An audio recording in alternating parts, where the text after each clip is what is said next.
Môžeš.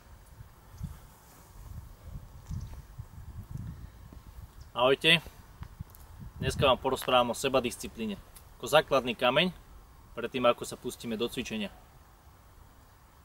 Môžete mať akokoľvek dokonalý tréningový a stravovací plán, ale pokiaľ ho nebudete dodržiavať, žiadne výsledky nebudú, hostina sa nekoná. Takže najskôr sa budeme snažiť upevniť si pevnú vôľu, potom podľa určitých koncepcií a vzorcov napredovať. Takže ako sa prekonávať?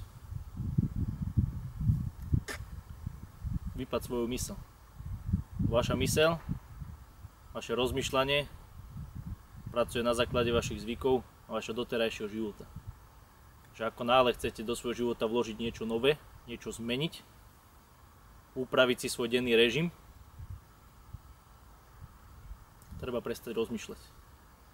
Že kedykoľvek sa vám nechce ísť na tréning, kedykoľvek sa vám nechce nakúpiť si inú stravu, uvariť si ju a dať na tanier, vtedy musíme vypať svoje myslenie, pustiť sa do toho, konať.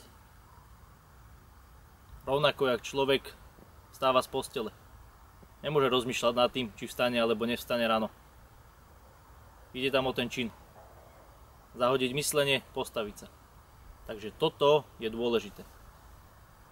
Môžete to začať pomaličky trénovať na veciach, ktoré sú vám nepohodlné.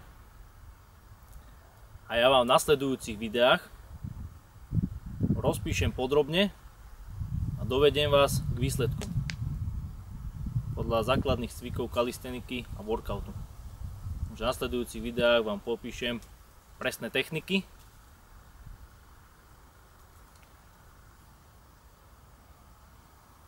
ako cvičiť,